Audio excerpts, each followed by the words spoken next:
अभी साथ में नहीं बैठते हैं कभी भी। और अभी कैंपस के अंदर कुछ प्रोफेसर्स ऐसे बात करते हैं कि मतलब यादव हो तो तुमको जाके गाय भैंस चराना चाहिए, दूध बेचना चाहिए। मानसिक रूप से इतना उत्पीड़न हो गया है कि मतलब अगर हम लोग थोड़ा सा मेंटली प्रिपेयर ना रहते तो मतलब ये समझिए कि मतलब एक सुसाइडल केस बन जाएगा।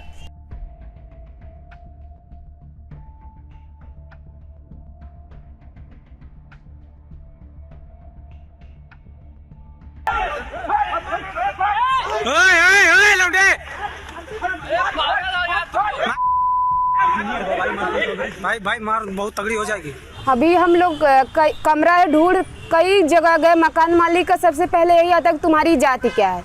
आजादी के 77-78 साल बाद भी हम दो लोग बैठ के बातचीत नहीं कर सकते हैं। इसके लिए पूरे लोकतांत्रिक देश को शर्म से तार तार हो जाना चाहिए। गुंडागर्दी नहीं सहेंगे, नहीं सहेंगे, नहीं सहेंगे। नाश हो, नाश हो। अरे मनुवाद का नाश हो, नाश हो, नाश हो। खुले आम तरीके से बाकायदा चैट में पूरे कॉलेज के ग्रुप में नीच, रखेल पुत्र और कोट भाषा में माँ बहन की भद्दी भद्दिया गालियाँ दी गई। जब इसके खिलाफ हम लोग अपने कॉलेज के एचओडी सर शिवशंकर सर को जब ज्ञापन देने गए तो वहाँ पर जो मनवादी प्रोफेसर बैठे हुए हैं वो हमारी बात को दबाते हुए, हमें डटकारते फटकारते हुए, या कहते हुए कि अगर तुम ज़्यादा बोलोगे तुम्हें भी जूता उतार के मारेंगे। हो गई है पीर परवस्सी पिघलनी चाहिए और इस हिमालय से कोई गंगा निकलनी चाहिए।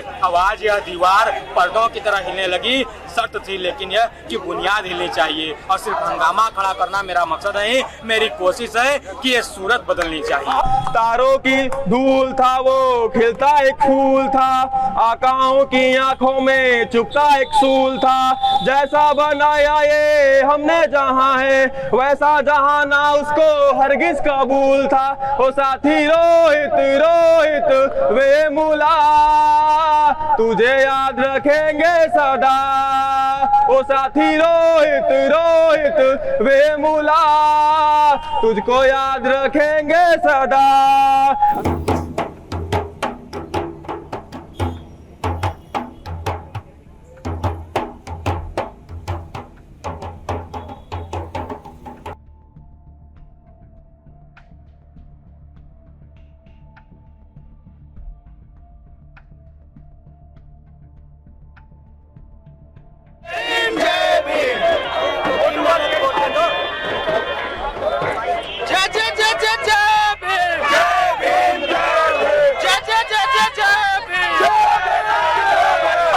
संस्थानों में जातिगत हमले नहीं सहेंगे, नहीं सहेंगे, नहीं सहेंगे। शैक्षणिक संस्थानों में जातिगत उत्पीड़न पर रोक लगाओ, रोक लगाओ, रोक लगाओ। संसद में कानून बनाओ, कानून बनाओ, कानून बनाओ। तो वोट हमारा राष्ट्र तुम्हारा नहीं चलेगा, नहीं चलेगा। तो वोट हमारा राष्ट्र तुम्हारा नहीं चलेगा, नहीं चलेगा। तो वोट हमारा राष्ट्र तुम्हारा नहीं चलेगा। इस यूनिवर्सिटी को कभी ऑक्सफोर्ड ऑफ द ईस्ट कहा जाता था।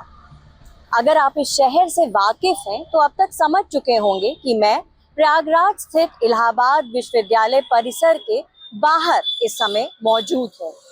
आपकी जानकारी के लिए बता दें कि भारत के 15 प्रधानमंत्रियों में से 3, जिनमें गुलजारी लाल नंदा, विश्वनाथ प्रताप सिंह तथा चंद्रशेखर का नाम शामिल है, किसी जमाने में इसी इलाहाबाद विश्वविद्यालय के छात्र हुआ करते थे। लेकिन आज हम बात राजनीति की नहीं करेंगे। यूजीसी द्वारा प्रस्तावित समता नियमों पर सुप्रीम कोर्ट द्वारा रोक लगाए जाने के बाद बहुजन छात्र और उनके समर्थन में कुछ संगठन सड़कों पर विरोध कर रहे हैं। इलाहाबाद विश्वविद्यालय भी यूजीसी इक्विटी रूल्स के समर्थन में हो रहे प्रदर्शनों के एक एपिसेंटर के रूप में बनकर उभरा। पिछले 1 महीने में हमने यहाँ पर विद्यार्थियों द्वारा आयोजित कुछ मार्च और रैलियों को कवर किया। इस वीडियो रिपोर्ट में हम आपको अनुसूचित तथा पिछड़े वर्ग से आने वाले उन छात्रों से मिलवाएंगे जिन्होंने कथित तौर पर जातिगत भेदभाव को बेहद करीब से झेला है।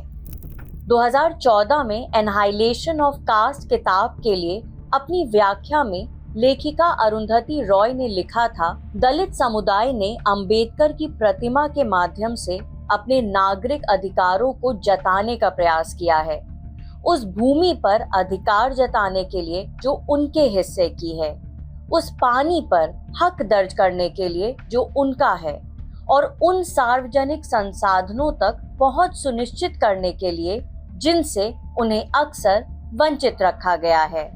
1989 से 1999 के बीच ministry of social justice and empowerment द्वारा शुरू की गई पहल के चलते पंथ हॉस्टल की स्थापना हुई, जिसका उद्देश्य था अनुसूचित तथा पिछड़े वर्ग के छात्रों में ड्रॉप आउट रेट को कम करना। यहाँ की बदहाली ऐसी कोशिशों की असल कहानी खुद ब खुद बयां करती है। ये हॉस्टल की मेस है जो कभी चालू ही नहीं हुई, क्योंकि आवश्यकता ही आविष्कार की जननी होती है। इसलिए छात्रों ने अपने कमरे के बाहर ही टेबल मेस जैसा सेटअप बना लिया है। धूल की परतों के बीच बाबा साहब की तस्वीर आज भी मानो हमसे वही सवाल कर रही है जो उन्होंने अपने जीवन काल में कांग्रेस पार्टी के समक्ष रखा था। पॉलिटिकल पावर ज्यादा जरूरी या फिर सोशल रिफॉर्म। यहाँ सामान्य घरों से आने वाले लड़के कभी अफसर बनकर निकलते थे। आजकल हमारी जानकारी के अनुसार खर्चा चलाने के लिए गिग वर्कर के तौर पर काम करते हैं। यहीं हमारी मुलाकात हुई इस कहानी के पहले किरदार से।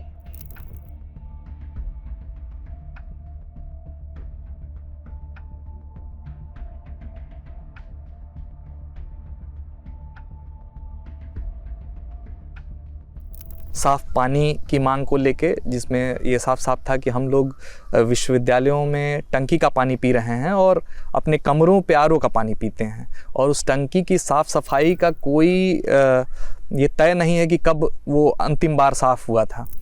तो साफ़ टॉयलेट, 24 घंटे लाइब्रेरी की मांग और साफ़ पानी की मांग को लेके एक पर्चा जा रहा था। और साथ ही साथ उस समय उससे कुछ दिन पहले 400% फ़ी हाइक का एक मामला था, जिसमें हमारे ढेर सारे साथी उस फ़ी हाइक के विरोध में खड़े थे और एक लंबा आंदोलन चला।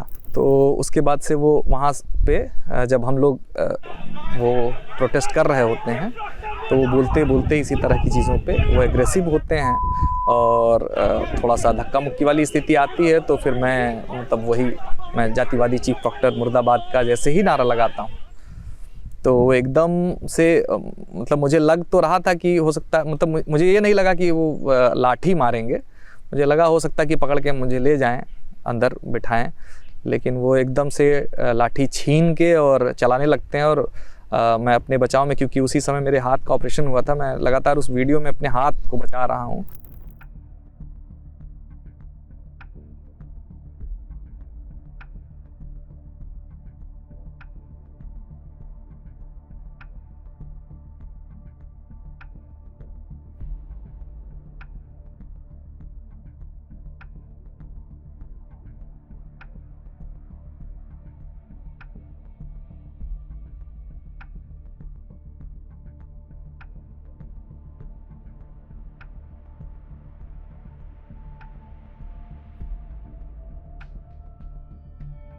तो पब्लिक प्लेस पे गार्ड्स की लाठियां छीनकर उन्होंने विवेक को मारा था, और उसको प्रिंट और सोशल मीडिया सब में वीडियो क्लिपिंग्स हैं, रिकॉर्डिंग्स हैं। तो सबूत की तो कोई कमी नहीं है। यूनिवर्सिटी को अपने मैकेनिज्म में चीफ प्रॉक्टर को हटा देना चाहिए था। उन पे जो डिपार्टमेंटल एक्शन है वो यूनिवर्सिटी को करना चाहिए था, डिसिप्लिनरी एक्शन जिसको बोलते हैं। अनुशासनात्मक कार्रवाई की जद में खुद कुला अनुशासक, जिनको चीफ प्रॉक्टर बोलते हैं, वो विवेक के मैटर से आए। लेकिन चूंकि पूरा सिस्टम इस समय जो चल रहा है वो बहुत ही एंटी स्टूडेंट है, एंटी लॉ है, ऐसा साफ साफ इनके केस से दिख रहा है। चीफ प्रॉक्टर पे कार्रवाई की बजाय वो और भी प्रोटेक्टेड हुए। जाति से ये कैसे लिंक है या फिर जातिगत भेदभाव से कैसे मतलब कैसे ये घटना लिंक्ड है, क्या रोल रहा कास्ट का, अगर आप इस पे थोड़ा सा हमें बता पाएँ तो। एक्चुअली देखिए, मेरी पहली बात और बहस ही राकेश सर से इसी बात पे हो रही थी कि मैंने उस पूरे विश्वविद्यालय के छात्रावास में रिप्रेजेंटेशन, दलित और आदिवासी रिप्रेजेंटेशन को ही लेके मेरी बहस हुई, बात हुई। तो मेरी कास्ट और मेरी पहचान तो वो फिर जान ही रहे थे, और इस तरह के मामले, क्योंकि छात्रावास में ढेर सारे अपने अपने सवाल होते हैं उसमें खाने को लेके, तो हम लोग थोड़ा सा बार बार उस तरह के सवालों को उठा रहे थे, मेस को लेके भी, खेल को लेके भी, खेल संसाधन को लेके मतलब, और ये रिप्रेजेंटेशन को लेके। तो वो बार बार क्योंकि उनसे वो टकराहट बनी रही, तो वो उनका पहचानना और वो मुझे जानना, वो जानते थे। और किसी भी दलित पृष्ठभूमि से आने वाले छात्र को ये मानते हुए एक पूर्वाग्रह होता ही है लोगों का कि आर्थिक रूप से बहुत मजबूत स्थिति नहीं होती और लोग लड़ नहीं पाएंगे उस चीज़ को लेके।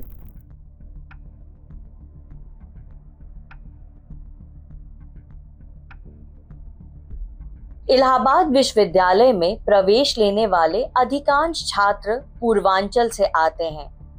आंखों में ऊंची उड़ान के सपने और भविष्य की अनगिनत संभावनाएं लेकर, लेकिन जब किसी भेदभावपूर्ण घटना ने उन सपनों को चोट पहुंचाई, तो आज वही छात्र यूजीसी के समर्थन में खुलकर सामने खड़े हैं, अपने अनुभवों और अपने सच के साथ।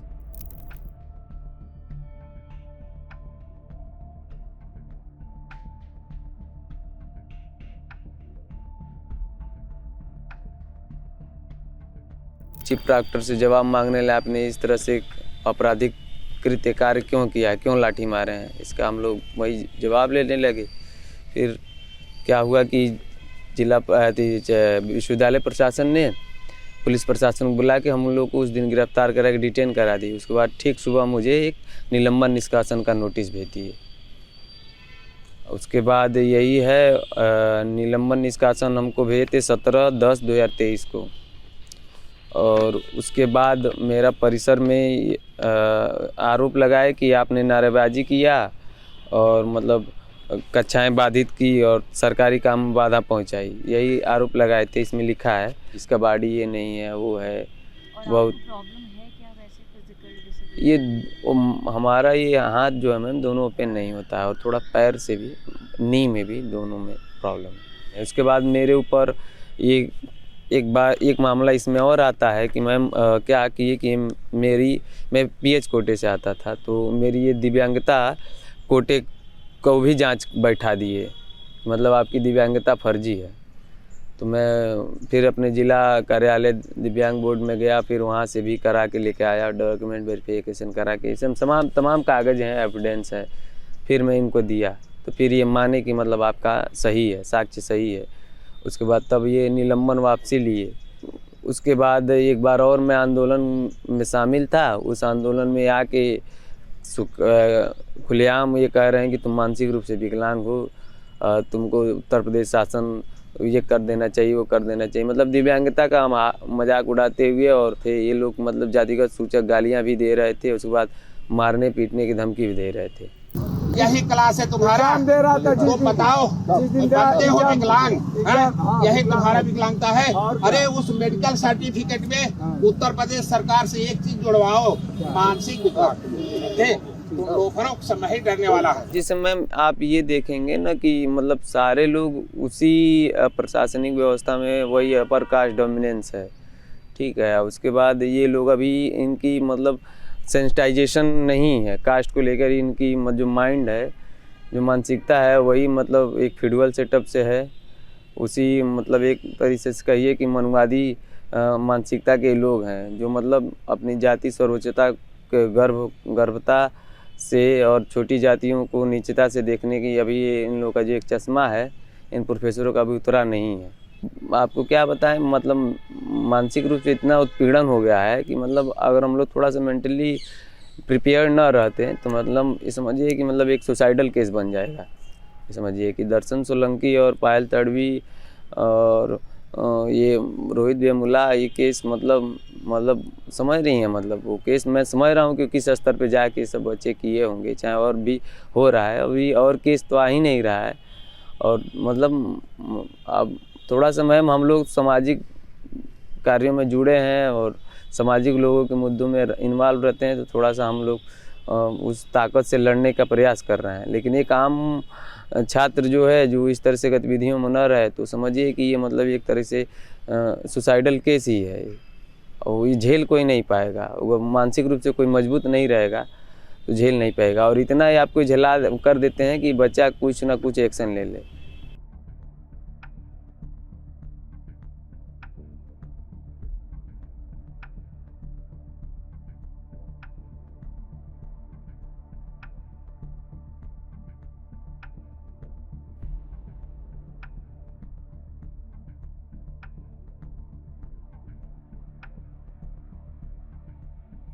मैं यहीं पास में जो यूनियन गेट है वहाँ से मैं एंट्री करता हूँ और सामने एक टोपा बिल्डिंग है वहाँ पे, तो 2-3 छात्र वो मतलब मुझसे मैं फ़ोन पे बात करते हुए जा रहा होता तो वो मुझे बुलाते हैं।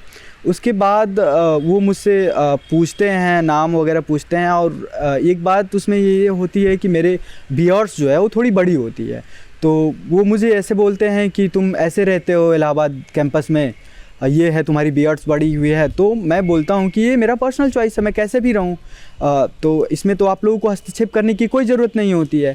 फिर ज़रूरत नहीं है तो वो मुझे उस पर वो लोग मुझे मारते हैं। फिर उसके बाद बोलते हैं कि ये अपनी दाढ़ी कटवा लो, और मुझे उसके बाद बोलते हैं मतलब जेंडर बैश गालियाँ देते हुए कि अगर तुम किसी से शिकायत करोगे तो तुमको जान से मार दिया जाएगा, इस तरीके का बात करते हैं। फिर हम प्रॉक्टर ऑफिस जाते हैं। कुछ देर बाद अब मुझे हाथ में भी चोट लगती है और मतलब और जगह भी चोट लगती है। तो मैं जब प्रॉक्टर ऑफिस जाता हूँ तो वहाँ पे मैं शिकायत करता हूँ, लिखित शिकायत पत्र दर्ज करता हूँ।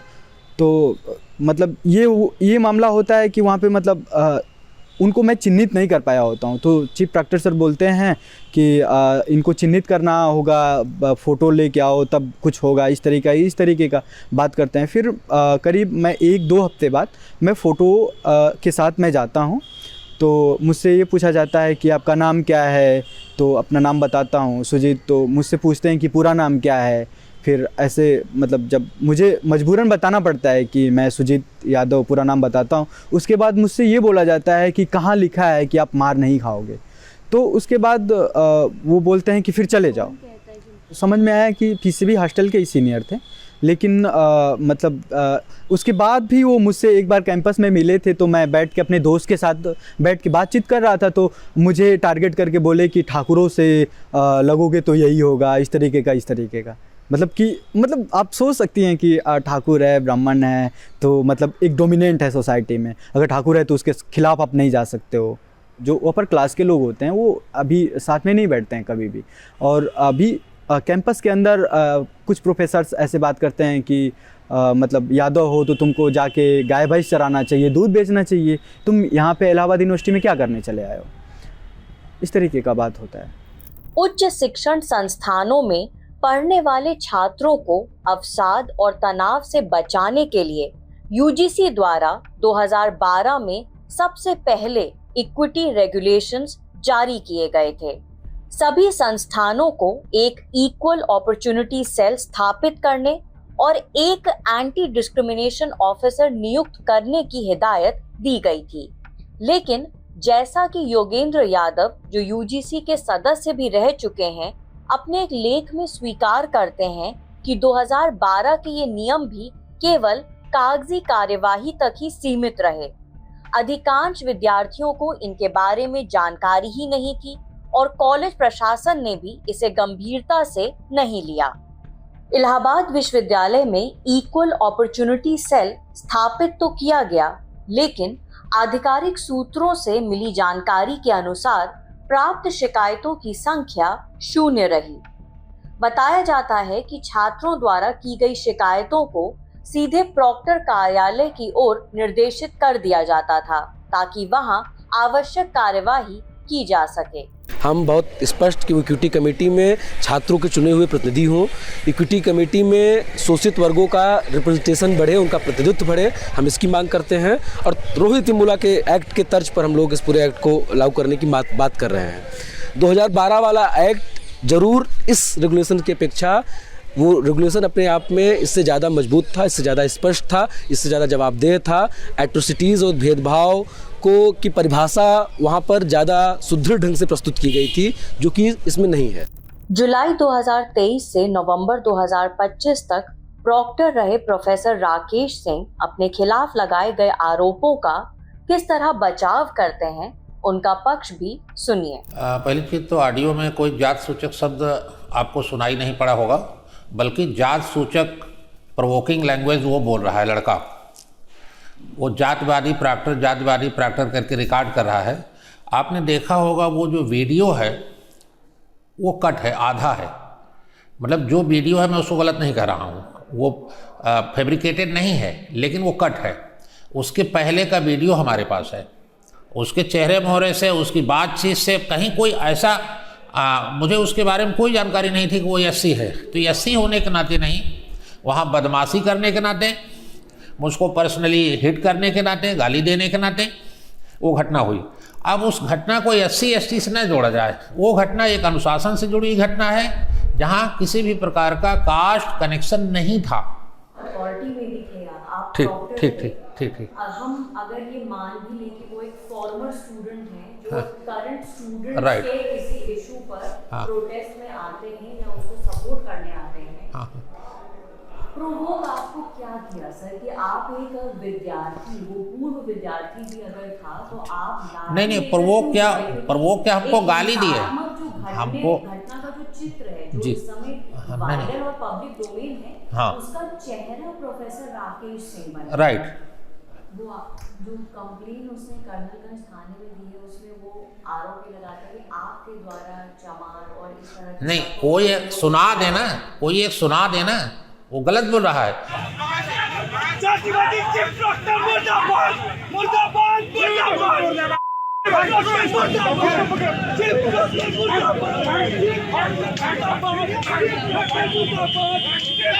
उसके द्वारा जात सूचक हमें दिया गया है, जातवादी प्रॉक्टर, लेकिन मुझे तो उसकी जात पता ही नहीं है। इनके पास प्रॉब्लम यह है, इन्होंने एक टूल की तरह, एक हथियार की तरह उस प्रोटेक्शन को यूज़ किया है। जो उनको प्रोटेक्शन मिला, हथियार की तरह यूज़ कर रहे हैं। एक तरीके से अगर वो यहाँ पे आ रहे हैं और कोई प्रोफेसर वो कैजुअली भी अगर ये रिमार्क कर रहा है कि अच्छा तुम यादव हो तो तुम्हारे जैसे लोगों को पीटा ना जाए तो क्या किया जाए, तो ये सर वो एक मेरा जो सवाल है कि आपको ऐसा लगता है कि हमें जो हमारा फैकल्टी है इलाहाबाद विश्वविद्यालय की, उनके सेंसिटाइजेशन की ज़रूरत है? जैसे किसी एक टीचर के रिमार्क को उस पूरी कैटेगरी के टीचर्स पर जनरलाइज कर दिया जाता है। मान लीजिए किसी एक टीचर ने ऐसा कह दिया कि तुम किस जात को, तुम यादव हो, इसका मतलब नहीं सारे सो कॉल्ड सवर्ड टीचर्स का ये आइडिया है, उनके दिमाग में भर गया है कि हम यादव को अलग ढंग से पहचानें। अगर किसी एक व्यक्ति के नाते पूरे वर्ग को आप जनरलाइज कर देंगे तो जो रिमार्क्स है वो कैजुअल नहीं रह जाएगा, वो जनरल हो जाएगा। कैजुअल को कैजुअली लेना चाहिए, लेकिन ये कैजुअली ले कहाँ रहे हैं? गुंडा को छोड़ देना बंद करो, बंद करो, बंद करो। गुंडा को छोड़ देना बंद करो, बंद करो, बंद करो। गुंडागर्दी नहीं सहेंगे, नहीं सहेंगे, नहीं सहेंगे। आजादी के 77-78 साल बाद भी हम दो लोग बैठ के बातचीत नहीं कर सकते हैं। इसके लिए पूरे लोकतांत्रिक देश को शर्म से तार तार हो जाना चाहिए। जिसको केंद्रीय विश्वविद्यालय का एक उपाधि दी गई है, वहाँ पे 10 लोग बैठ के बात नहीं कर सकते हैं। ये होते कौन है कि जिनको हम बातचीत करने से पहले सूचना देंगे? अभी हम लोग कमरा ढूंढ कई जगह गए, मकान मालिक का सबसे पहले यही आता कि तुम्हारी जाति क्या है। अभी तो हम लोग एक कमरा भी देख लिए थे, उनको एडवांस भी दे दिए थे। उन्होंने फ़ोन करके जाति पूछना शुरू किया और हम जाति नहीं बताए तो उन्होंने कमरा देने से मना कर दिया। ये इलाहाबाद में होता ही रहता है कि आप कमरा खोजने जाइए तो जाति पूछते हैं। जाति नहीं बताएंगे तो आपको कमरा नहीं मिलेगा। अभी तो कैंपस में भी हुआ ही है, कैंपस में भी दोस्तियां भी लड़कियों के बीच में भी तो एक होता है कि जो कुछ उच्च जात की लड़कियां रहती है वो एक कमेंट करती रहती है, उनकी भी दोस्तियां उतनी बनती नहीं है।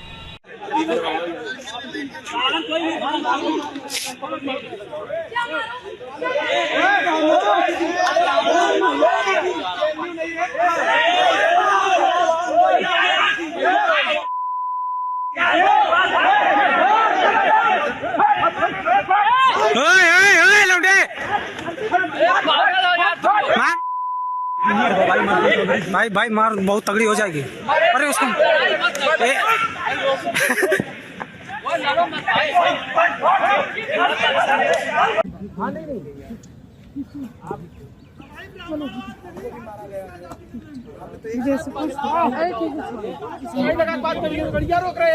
चाचा हमें नहीं बचा रहे, कैंपस में आ रहे हैं और मारपीट कर रहे हैं छात्रों के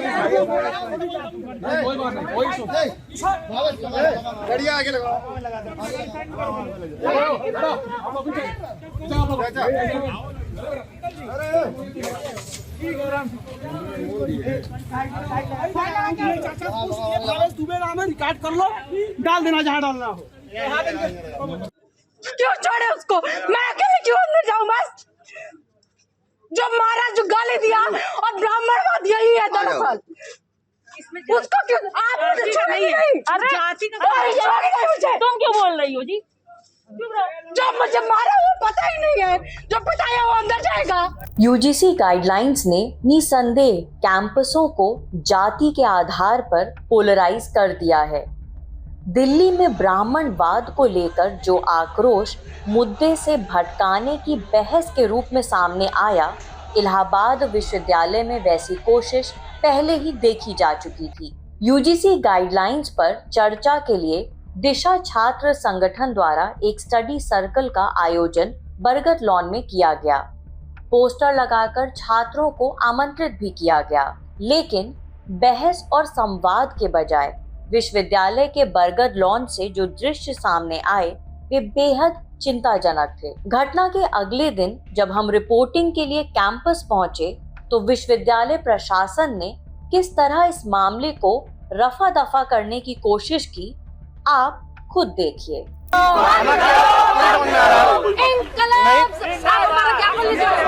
ज्ञापन के साथ अपनी आईडी तो दीजिए कुछ। एक मिनट सर, अगर आपको निलंबन करना होता है तब हमारी आईडी की जरूरत नहीं। किसके? FIR करने के लिए आईडी जरूरत पड़ती है बेटा, लेकिन आप परिसर में फ्रिक्वेंटली आ रहे हैं और आग लगा रहे हैं। तो ये आपकी ही नकल। परिचर्या कर रहे हैं, आग लगाना। अगर हम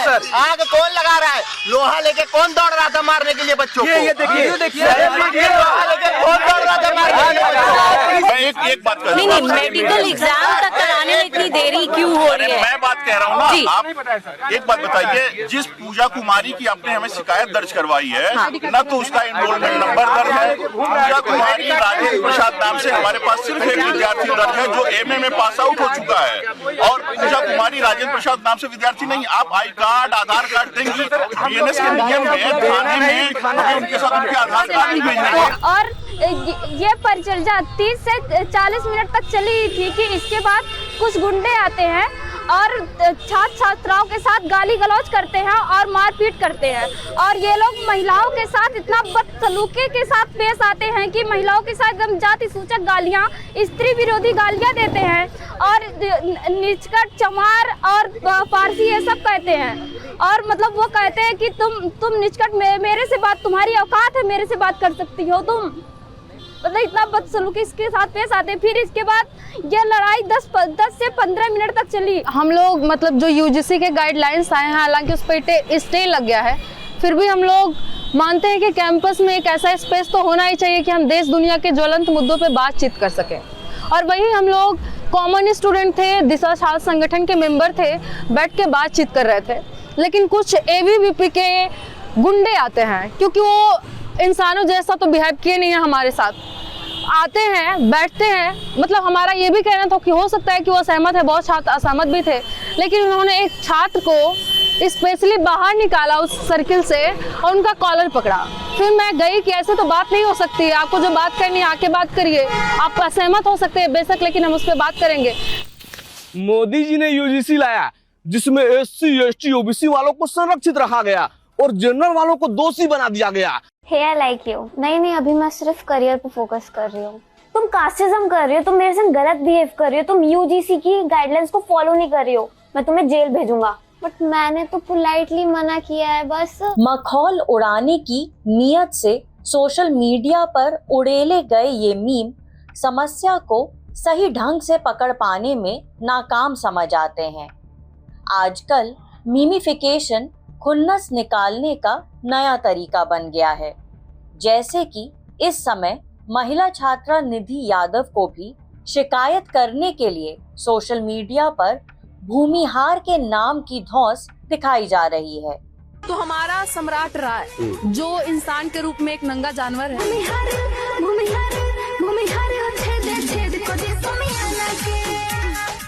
निधि तथा उनके 4 साथियों द्वारा स्थानीय कर्नलगंज कोतवाली में दी गई शिकायत में नामित छात्रों, जिनमें कुछ ABVP के सदस्य हैं, से संपर्क करने का प्रयास किया गया, लेकिन ABVP ने इस मामले पर बयान देने से मना कर दिया। BHU हो या JNU, बिहार हो या छत्तीसगढ़, हजारों की संख्या में लोगों का सड़कों पर उतरना उस भौंडी मानसिकता के खिलाफ एक सांकेतिक संदेश है, जो ऑनलाइन और ऑफलाइन दोनों ही रूपों में समाज का एक विकृत चेहरा प्रस्तुत करती है। UGC को लेकर जातिवाद पर छिड़ा उन्माद, जिसने कई लोगों को 90 के दशक के मंडल आंदोलन की याद दिला दी, उसका असर इलाहाबाद विश्वविद्यालय से अफिलिएटेड कॉलेजों में भी देखने को मिला। हमने CMP Chaudhary Mahadev Prasad degree college तथा ईश्वर शरण डिग्री कॉलेज के 2 ऐसे विद्यार्थियों से बात की जो जाति सूचक शब्दों से लिप्त तंज कसे जाने के बाद अपनी शिकायत पुलिस तक लेकर पहुंचे, लेकिन अंततः मामला समझौते पर आकर खत्म कर दिया गया। 29 जनवरी को हमारे कॉलेज के चैट ग्रुप में मनुवादियों द्वारा, कुछ ब्राह्मणवादियों द्वारा OBC SC ST को खुले आम तरीके से बाकायदा चैट में पूरे कॉलेज के ग्रुप में नीच, रखेल पुत्र और कोट भाषा में माँ बहन की भद्दी भद्दिया गालियाँ दी गई। हमारे जो साथी जिनके साथ ये घटना हुई चैट ग्रुप में, वो उनसे डराकर एक समझौता पत्र पर साइन भी करवा लिया गया।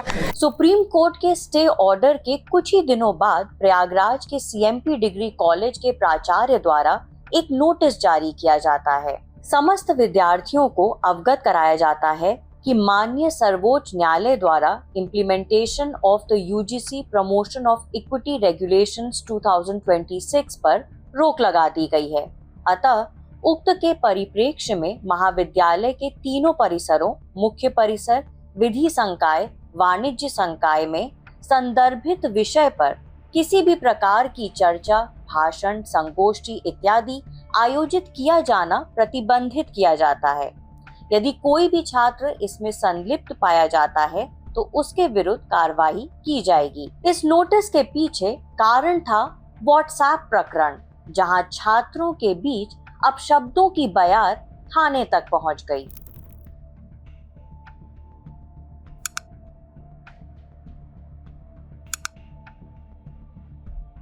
जिस व्हाट्सएप ग्रुप में लॉ के स्टूडेंट्स मेंबर हों, वहां UGC को लेकर इक्वालिटी और नॉन डिस्क्रिमिनेशन ज्यूरिस्प्रूडेंस जैसे मुद्दों पर चर्चा अपेक्षित थी, लेकिन आरोप है कि भावी वकीलों के बीच जातिगत श्रेष्ठता की सोच किस हद तक मौजूद है, इसकी झलक इन मैसेजेस में देखी जा सकती है। हमने इस कॉलेज के एक लॉ स्टूडेंट से बात की जो शिकायतकर्ता भी थे। यहाँ ये डिस्क्लेमर देना आवश्यक है कि इंटरव्यू कॉलेज प्रांगण के बाहर अन्यत्र स्थान पर रिकॉर्ड किया गया। SC ST OBC वर्ग के कुछ छात्र मिलकर जब इस बात को उठाते हैं, लेकर जाते हैं वहाँ पे FIR दर्ज करवाने दोषी छात्रों के खिलाफ लगभग 20-25 की संख्या में। तो वहाँ पर मौजूद SHO साहब कहते हैं कि आप लोग ऐसा करिए, कॉलेज में ही चलिए, वहाँ HOD सर से मिल के मामले के निपटारा किया जाएगा। सामान्य वर्ग के से एक प्रोफेसर आते हैं जिनका हम नाम नहीं लेना चाहते, वो कहते हैं कि क्या तुम लोग को नीच कह देने से क्या तुम लोग नीच हो गए? कैंपस में पढ़ाई करने गए, मतलब वहाँ गए तो प्रेयर में ही मतलब ये कहा गया कि तुम मतलब नहा के गए थे, वहाँ बोले कि तुम नहा के नहीं आए हो।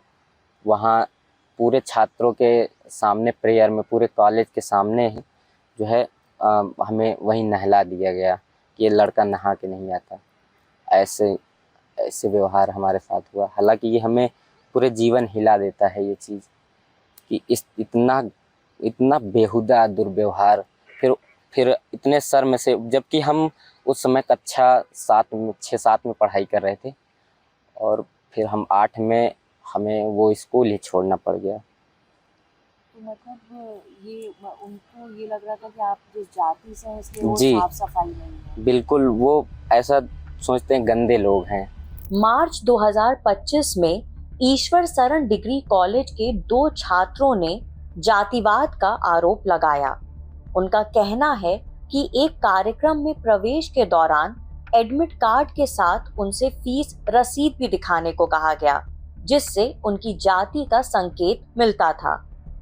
स्वयं को अम्बेडकराइट बताने वाले इन छात्रों का यह भी कहना है कि कैंपस में बढ़ते सैफ्रनाइजेशन ने परिस्थितियों को और पेचीदा बना दिया है।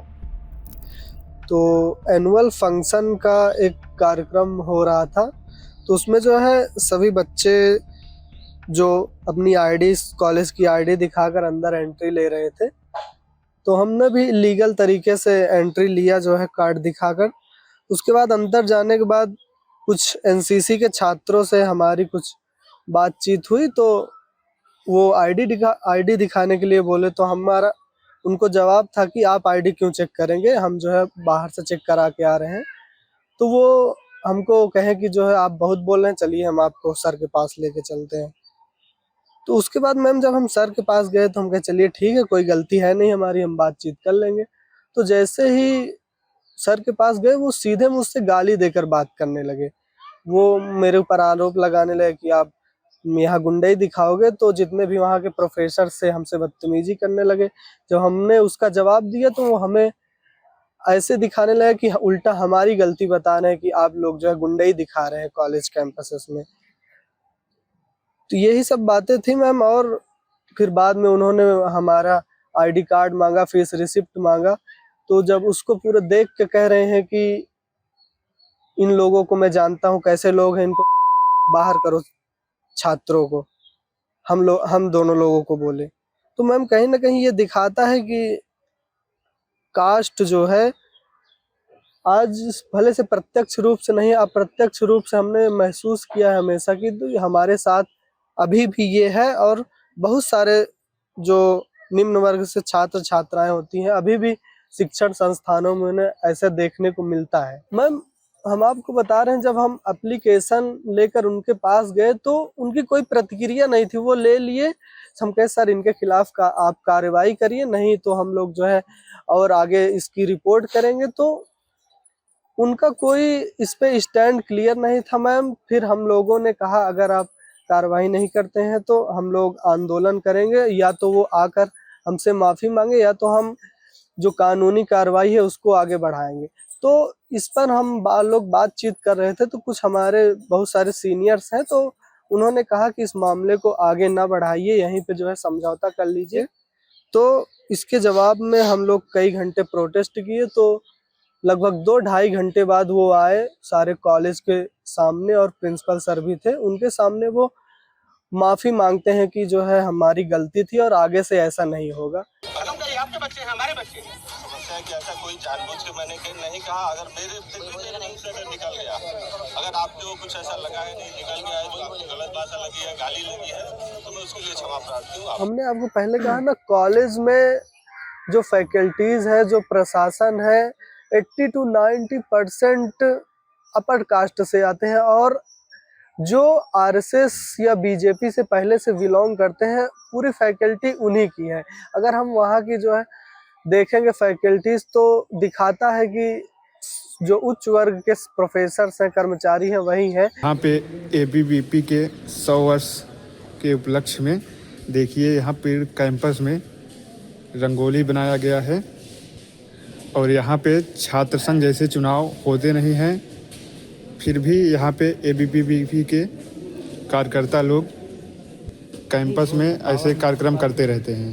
देख लीजिए, जब हम उनसे अपनी विचारधारा पे बात करने के लिए कोई कॉलेज में डिस्कशन रखते हैं तो हमें परमिशन नहीं दी जाती। वहीं अगर एबीवीपी या आरएसएस का कोई कार्यक्रम होता है, तो जैसे आरएसएस की 100वीं वर्षगांठ अभी कुछ दिन पहले ही मनाई गई, तो कहीं ना कहीं ये दिखाता है कि आज भी उनके लोग, जो उनकी विचारधारा के लोग, वो अपने लोगों को जो है आगे आने देते हैं। जो लेकिन हम जब अपने महापुरुषों पे, अपने बहुजन महापुरुषों पे कोई डिस्कशन रखते हैं, कोई संगोष्ठी रखते हैं, तो हमें उसके लिए परमिशन नहीं दी जाती।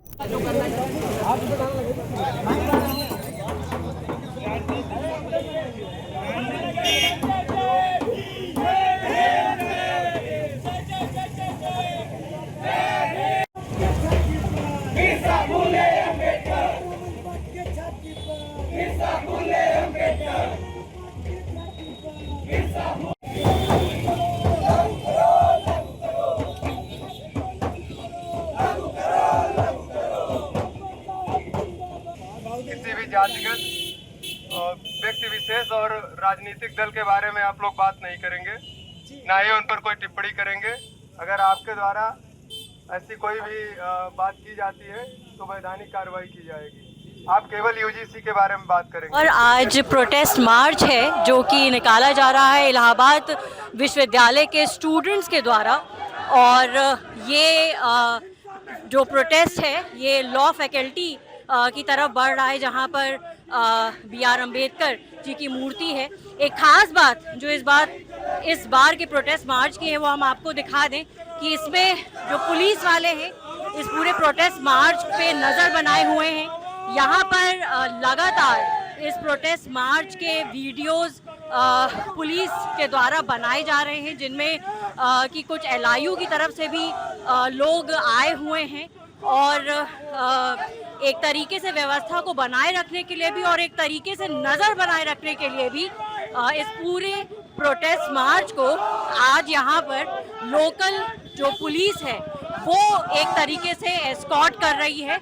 और इन स्टूडेंट्स को प्रोटेस्ट के पहले भी ये बोला गया कि वो यहाँ पर किसी भी पर्टिकुलर जाति या इवन पॉलिटिकल पार्टी का नाम अपने स्लोगन्स में ना लें, ऐसा अनाउंसमेंट किया गया था। आप क्रोनोलॉजी समझिए। स्थानीय पुलिस हमसे यह वीडियो क्लिप डिलीट करने को कहती है। छात्र कैंपस में जातिगत भेदभाव के खिलाफ विरोध कर रहे हैं, लेकिन पुलिस का संदेश साफ है, जाति से जुड़े मुद्दों पर बात मत कीजिए। वर्दीधारी ही नहीं, बिना वर्दी के लोकल इंटेलिजेंस यूनिट के लोग भी इस विरोध पर पैनी नजर रखे हुए हैं। राइफल और रिवॉल्वर से लैस पुलिस इन प्रदर्शनकारियों को अंबेडकर प्रतिमा तक सुरक्षा घेरे में लेकर जाती है। कर्नलगंज कोतवाली, जहां विवेक और निधि शिकायत लेकर पहुंचे थे, वहां कोई ठोस कार्रवाई नहीं होती।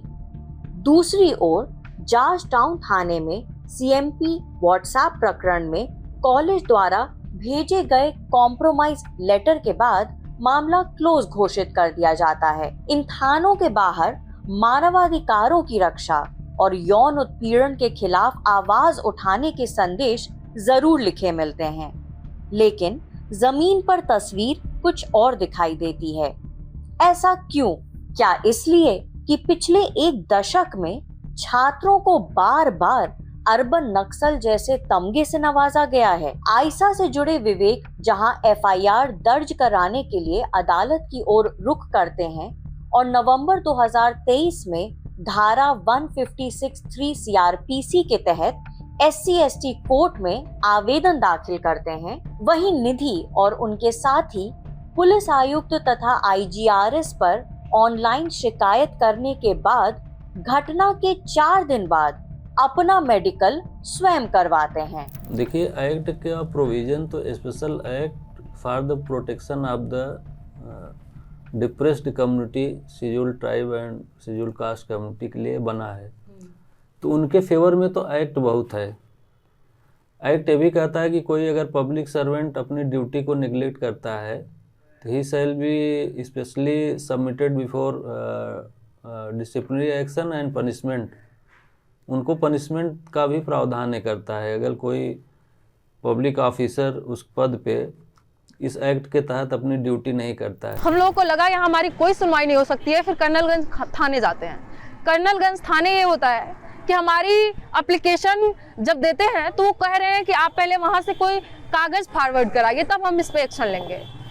मेडिकल के लिए कहते हैं, मेडिकल वो नोट करने जा रहे थे, लेकिन एयू प्रशासन से बात होती है और उन्होंने कहा कि जब तक मैं कागज़ नहीं फॉरवर्ड करता हूँ तब तक आप उनका मेडिकल नहीं कर सकते। फिर हम लोग आए, यहाँ पे ज्ञापन दिए कि आप मुझे फॉरवर्ड कर दिए कागज़ ताकि मैं मेडिकल करा सकूँ, लेकिन इन्होंने अब तक कल 4 बजे से अब तक कागज़ नहीं फॉरवर्ड किया है। ना अब तक ये प्रशासन हमें कोई मदद किया है, ना ही प्रयागराज की कोई पुलिस मुझे मदद की है।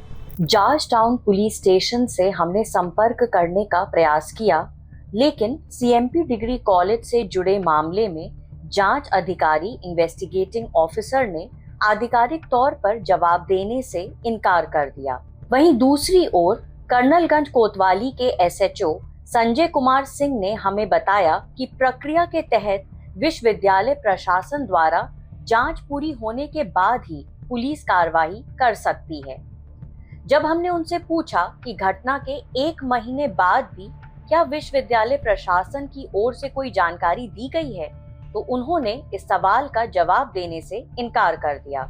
ईश्वर शरण डिग्री कॉलेज से जुड़े मामले में स्थानीय चौकी पर एक विद्यार्थी द्वारा अध्यापक के खिलाफ जाति सूचक शब्दों के प्रयोग को लेकर की गई शिकायत पर समझौते के संदर्भ में हमने कॉलेज के प्रिंसिपल प्रोफेसर आनंद शंकर सिंह से संपर्क करने का प्रयास किया, लेकिन हमें कोई उत्तर नहीं मिला। हमने कुछ सवाल उन्हें मेल और व्हाट्सएप के माध्यम से भी भेजे हैं। जवाब मिलने पर इस स्टोरी को अपडेट कर दिया जाएगा। अन्य मामलों के संबंध में हमारी ओर से पूछे गए सवालों पर इलाहाबाद विश्वविद्यालय के वर्तमान प्रॉक्टर डॉक्टर अतुल नारायण सिंह की ओर से निम्नलिखित जवाब दिए गए। विद्यार्थियों द्वारा जातिगत भेदभाव के आरोपों पर कैंपस में इस समय 21,000 छात्र पढ़ रहे हैं और यह संस्थान नियमों का पालन करते हुए 27% ओबीसी आरक्षण तथा 22.5% SC/ST आरक्षण के लिए प्रतिबद्ध है।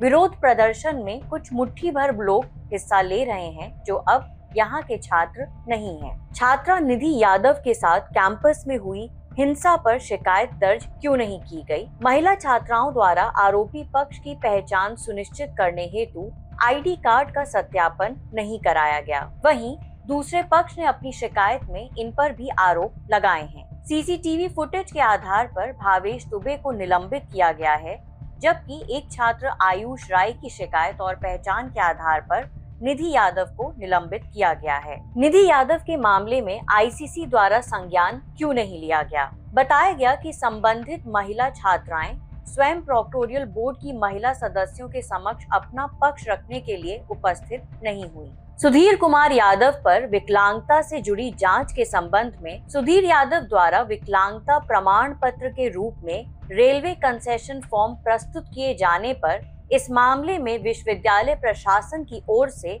नोटिस दी गई थी। यूजीसी 2026 के जो गाइडलाइंस हैं जिन पर सुप्रीम कोर्ट के द्वारा भी स्टे लगाया गया है, उन पर आपका क्या विचार है? मैंने तो अपने फेसबुक पर पूरी गाइडलाइन पढ़ करके लगभग 3-3.5 हजार शब्दों का लिखा है।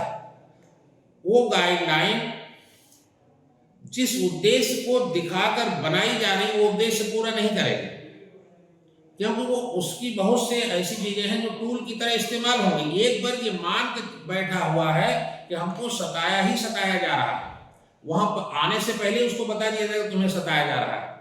अरे कोई कंक्रीट एविडेंस दीजिए ना।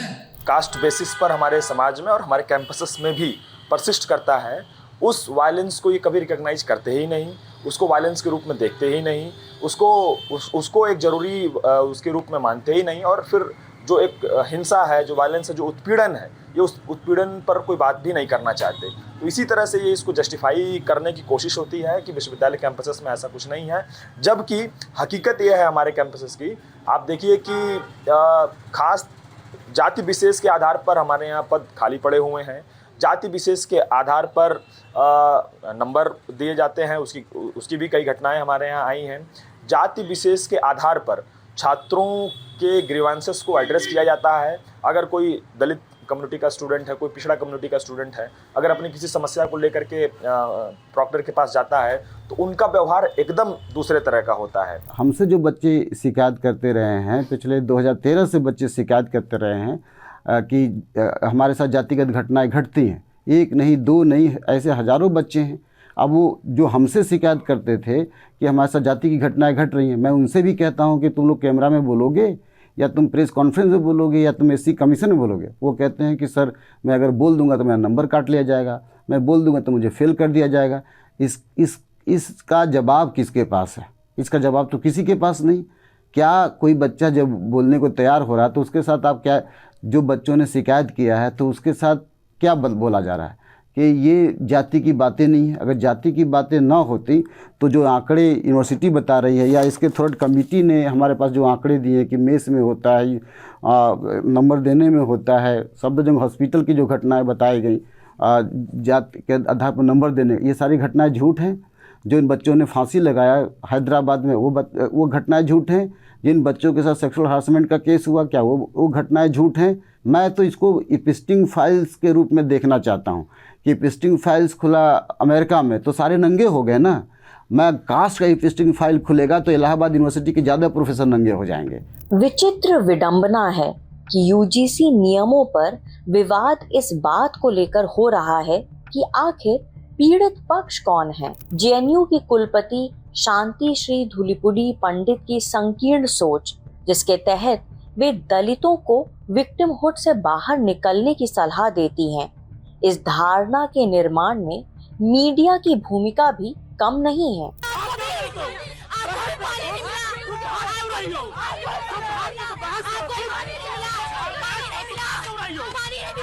पानी नहीं मिला आपको भी जैसे बेतुके सवाल दरअसल पब्लिक डोमेन में यह स्थापित करने के लिए पूछे जाते हैं कि जातिवाद महज अतिशयोक्ति है। साल 2023 में प्रकाशित अपनी पुस्तक These Seats Are Reserved, Caste, Quotas and the Constitution of India में लेखक अभिनव चंद्रचूड़ आंकड़ों के माध्यम से एक असहज वास्तविकता सामने रखते हैं। सेंसस 2011 के आंकड़ों के अनुसार अनुसूचित जाति और अनुसूचित जनजाति समुदायों की बुनियादी सुविधाओं तक पहुंच, चाहे वह बिजली आपूर्ति हो, शौचालय और पेयजल की उपलब्धता, बैंकिंग सेवाएं, टेलीविजन, लैपटॉप या यहाँ तक कि मोबाइल फोन, लगभग हर मानक पर नेशनल एवरेज से काफी कम दर्ज की गई है।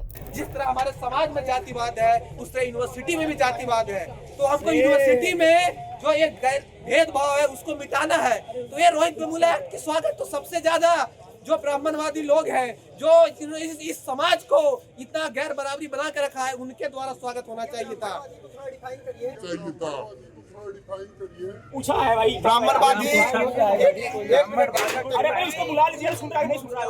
मैं अपनी बात रख देता हूँ। तो सुन रहा हो भाई, आप अपनी बात करिए। साथियों, ये ऐसी व्यवस्था थी जिन्होंने ये गैर बराबरी बनाई।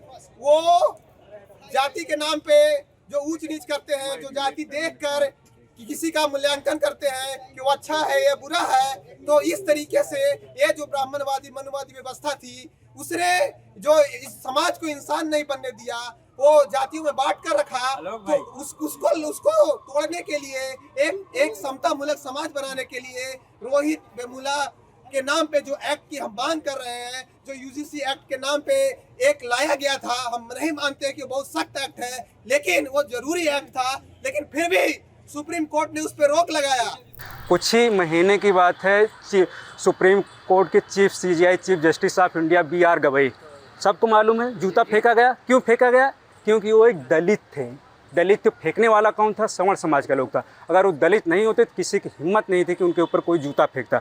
दूसरी बात, अभी कुछ महीने की ही बात है, आप लोग काफ़ी न्यूज़ में आया था, लखनऊ की घटना थी। एक लगभग 75 वर्षीय बुजुर्ग थे, दलित वर्ग के बुजुर्ग थे, उनको एक बीमारी थी, वो मंदिर में बैठ गए थे, उनकी पेशाब निकल गई थी। वहाँ सवर्ण समाज के लोग जो यही तथाकथित, अभी कुछ लोग बोल रहे थे कि ब्राह्मणवाद क्या होता है, यही ब्राह्मणवाद होता है कि लोग वो अपने आप को सुपीरियर समझते हैं। वो 75 वर्षीय बुजुर्ग को उन्होंने पेशाब चटाया और ये लोग हिंदू राष्ट्र की बात करते हैं। हिंदू राष्ट्र में ऐसे नहीं बनता है।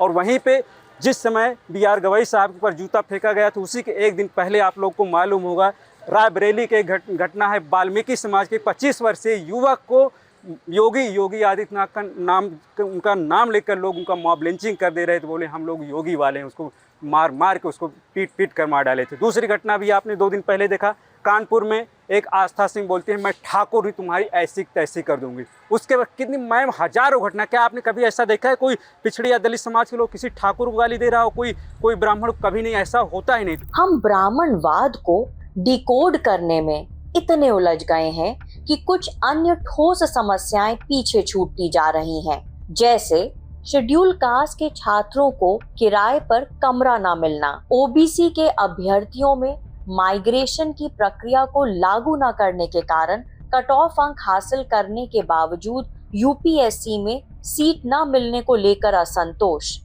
या फिर पशुधन विभाग में ओबीसी के लिए शून्य रिक्तियों जैसे सवाल। सवर्ण समुदाय के एक हिस्से में असुरक्षा की भावना भी इस कदर घर कर चुकी है कि एक केस स्टडी के इंटरव्यू के दौरान ही लॉ फैकल्टी में बहस छिड़ गई। भड़काऊ हो रहा है, भड़काऊ भाषण दिए। अब मैं कहीं किसी को लगा कि भाषण भड़काऊ लगा है, लेकिन लॉ को लगा कि नहीं लगा? नहीं लगा। उस पे ठीक है। अब आपने कह दिया, आपने इसी बात पे तो आपने कहा आपने भाषण दिया, ठीक है। मैं मान लीजिए 1 सेकंड, मैं वहाँ से बस गुजर रहा हूँ। अगर मेरी यूनिवर्सिटी है, यूनिवर्सिटी में तुम्हारे साथ कोई गलत होता है तो हम तुम्हें खुद ही न्याय बन जाएंगे। अब वो बात सही है, ठीक है। अब इस पर इससे सहमति बन गई। मैं कह रहा हूँ कि लॉ करेगा सब कुछ। सहमति अगर लॉ ने ये कह दिया कि ये पर्टिकुलर चीज है, ये तुम्हें SC ST एक्ट के लिए कर देती है, मैं उसकी बाहर हूँ, उसके जुरिडिक्शन से बाहर हूँ, मैंने ये कुछ किया ही नहीं है, कोई लॉ तो मैं कैसे लेवल हो गया? अब फिर सिंपल बात मैं इतना पूछ रहा हूँ कि वो इस जो प्रोविजन है SC ST एक्ट का, उसका गलत फायदा तो ना उठाए ना। मैं कह रहा हूँ जिन्होंने कहा है उनके खिलाफ कीजिए। मैं कह रहा हूँ हम लोगों ने किया नहीं तो हमारे खिलाफ क्यों किया? क्यों? मैं कह रहा हूँ अगर मैंने नहीं किया, और ये बात हम जानते हैं। अच्छा मैं एक बात सिंपल, हम क्राइम किए, हमने क्राइम नहीं किया, लोग बाइज्जत बरी होते हैं, होते हैं तो बाइज्जत बरी आप हो जाएंगे, लेकिन सोसाइटी में क्या मेंटेलिटी रहेगी? अगर मेरे पेरेंट्स के पास अगर वो एक मिनट सुन लीजिए, मेरे पेरेंट्स के पास अगर वो जाता है कि हाँ तुम SC ST के खिलाफ कुछ बोले हो और तुम्हारे अगेंस्ट ये एक्ट हुआ, तो पेरेंट्स कहीं ना कहीं तो सोचेंगे ये करने जा रहा है कॉलेज या ये पढ़ रहा है। ये बात बताओ दो, सोचेंगे कि नहीं? दूसरी बात, सोसाइटी में पता चला तो 3-4 चीज मत मिक्स करो। सुनो, लॉ सोसाइटी के मोरल क्वेश्चन को नहीं डील करता है। हम ऐसा बोले तो प्रभु जी क्या कहेंगे, हमारे बड़े बुजुर्ग क्या कहेंगे? Law don't deal with this moral question, law deal with the substantive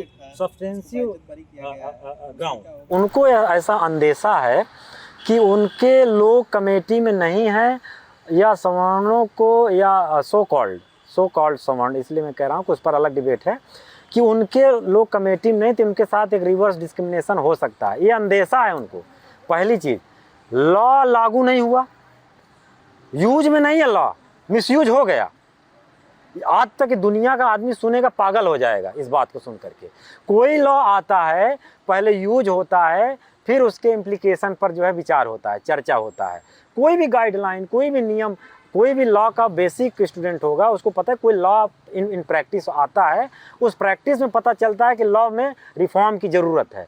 कोई रिकमेंडेटरी बॉडी है, वो रेगुलेशन बना, उसको लागू नहीं हुआ, बिना लागू हुए मिसयूज हो गया उसका। तुम अंदेशा का आधार पर कहते हो कि हमारे साथ हो जाएगा, जबकि अभी तक 1% भी कोई ऐसा घटना नहीं, रिपोर्ट नहीं हुई है। और हमारे साथ आए दिन डिस्क्रिमिनेशन होता है, आए दिन 118.4% का वृद्धि हुई है कास्ट बेस्ड डिस्क्रिमिनेशन में विश्वविद्यालयों में। हमारा डाटा नहीं है, हम अपने सम्मान से उठाए। ये यूनिवर्सिटियों के अंदर जो घटनाएं रिपोर्ट होती हैं, उस घटनाओं को जो यूनिवर्सिटी जो UGC भेजी है, कोर्ट में पेश किया गया है इसको। 40% सीट बचती है। आपको मालूम होता है कि जो अदर स्टेट के बच्चे आते हैं अपने यूपी में उत्तर प्रदेश लोक सेवा आयोग का एग्ज़ाम देते हैं, तो वो लोग भी जनरल में कंसीडर किए जाते हैं। यानी कि वो लोग मैम कम नंबर पाकर अदर स्टेट का बच्चा आकर यहाँ पे PCS और समीक्षा अधिकारी जैसे पद पर बैठकर यहाँ पे वर्क कर रहा है, और हम लोग यहाँ के मूल निवासी हैं मैम, हम लोग कुछ नहीं कर पा रहे। अभी आपको हम लोगों ने मैम इस मुद्दे पर कोर्ट केस किया था। समीक्षा अधिकारी 2023 का भी मेंस हुआ है 2-3 फरवरी को मैम। उसका प्री का कट ऑफ UR यानी जो जनरल का गया था 132 मार्क्स गया था मैम, और जो OBC का कट ऑफ गया था 140। यानी कि आप सोचिए कि 132 पाकर जनरल कास्ट का लड़का और अदर स्टेट का बच्चा आकर 132, 33, 34, 35, 38 नंबर पाकर वो समीक्षा अधिकारी का मेंस दिया है। वहीं हमारे OBC वर्ग के लोग 132, 33, 34, 38 नंबर पाकर फेल हुए मैम। उसीलिए हम लोग उसकी भी लड़ाई लड़ रहे हैं। इलाहाबाद यूनिवर्सिटी में हमको कैंपस नहीं मिला था। मैं बेली हॉस्पिटल के पीछे एक सुंदरम कॉलोनी है, वहाँ पर रूम लेने गया था। जब मैंने अपना नाम बताया विकास सिंह, तो रूम दे दिया गया। पूरा नाम बताइए, तो मैंने कहा विकास सिंह संगवार, मेरी उपजात उचमार है। तो वही रूम मैंने साफ़ किया। रूम साफ़ करने के बाद मैंने रेंट भी दे चुके एडवांस में। फिर बोला कि नहीं, मेरे बच्चे का मित्र है वो रहेगा करके, तो मेरा रुपये वापस कर दिया गया था। संविधान को 75 साल हो गए लागू होने के बावजूद भी हमारा ये शोषण हो रहा है। जात देखकर हमारी समाज की बहन बेटियों के साथ में उत्पीड़न होता है। हम लोग घोड़ियों से उतार दिए जाते हैं, पानी पीने हमारे ऊपर यूरिन की जाती है। अब जात पात ना हो तो यूरिन कहाँ से होगी। अब इतना झेलने के बावजूद हम इतनी शिक्षा संस्थानों पर सब कुछ झेलने के बावजूद अपनी आवाज़ उठाए, उसको भी दबाने का किया जाता है। ब्राह्मणों से कोई दिक्कत नहीं, ब्राह्मणवाद से आपको ब्राह्मणवाद क्या है, मैं दलित हूँ, आप हमको जीजा बनाइएगा, रोटी बेटी का अधिकार करिएगा, आप हम अपनी बहन हमको दिए, हम अपनी बहन दें, जातियाँ खत्म हो जाएंगी, ये एक लाने की जरूरत नहीं पड़ेगी। किसी भी प्रोटेस्ट की भाषा से मेरे विचार में परिचित होना जरूरी है, ताकि UGC रूल के समर्थन में जो छात्र आज आंदोलन कर रहे हैं, हम उनके भीतर के उबाल को सही तरीके से समझ सकें। मसलन अगर आप वी सपोर्ट UGC 2026 रूल्स के इस पोस्टर पर नजर डालेंगे, तो जो 10 नाम और 10 चेहरे जो इस पोस्टर में नीचे आपको नजर आएंगे, जिनमें रोहित वेमुला, पायल तडवी, दर्शन सोलंकी, डॉक्टर रश्मि, कुलाइला राजू, माधुरी वेंकटेश, सेंथिल कुमार, मुत्तू कृष्णन, फातिमा लतीफ और एंजल चकमा, ये वो लोग हैं जो भेदभाव से ग्रसित सामाजिक व्यवस्था के चलते आज हमारे बीच नहीं है। और शायद इसीलिए प्रो UGC इक्विटी रूल के प्रोटेस्टर आज सड़कों पर ये गुहार लगा रहे हैं कि शोषित वर्ग या एक तबके से आने वाले छात्रों के लिए सेफ एनवायरनमेंट सुनिश्चित किया जाए। इस मामले में उच्चतम न्यायालय में होने वाली सुनवाई पर न सिर्फ इलाहाबाद विश्वविद्यालय बल्कि पूरे देश की नजरें टिकी रहेंगी। ये देखने वाली बात होगी कि जाति की खाई को पाटने के उद्देश्य से जो UGC गाइडलाइन लाए गए थे, उनको लेकर कोर्ट द्वारा अगला क्या निर्देश जारी किया जाता है। प्रयागराज से मैं आकांक्षा कुमार, न्यूज लॉन्ड्री के लिए। एक सूल था, तारों की धूल था, वो खिलता एक फूल था, आकाओं की आंखों में चुपता एक सूल था। जैसा बनाया ये हमने जहां है, वैसा जहां ना उसको हरगिज कबूल था। ओ साथी रोहित रोहित वे मुला, तुझे याद रखेंगे सदा। ओ साथी रोहित रोहित वे मुला, तुझको याद रखेंगे सदा। ऐसा एक राज हो, ऐसा समाज हो, ऐसा एक राज हो, ऐसा समाज हो, जिसमें ना ऊंच कोई ना कोई नीच हो। सपनों का तेरा कल सच हो के रहेगा, सपना ये तेरा कल सच हो के रहेगा। रात अंधेरी चाहे कितनी भी आती है, साथी रोहित रोहित वे मुला, याद रखेंगे तुझे। ओ साथी रोहित रोहित वे मुला, तुझे याद रखेंगे सदा। पत्रकारिता का नासूर बन चुके विज्ञापन के मॉडल को खारिज करके खबरों की इस दुनिया को बदलिए, ताकि पत्रकारिता आपके लिए जवाबदेह बने। newslaundry.com/subscription पर क्लिक कीजिए और अपने मन मुताबिक पेमेंट का विकल्प चुनिए, क्योंकि हमारे सब्सक्राइबर्स का नारा है, मेरे खर्च पर आजाद हैं खबरें।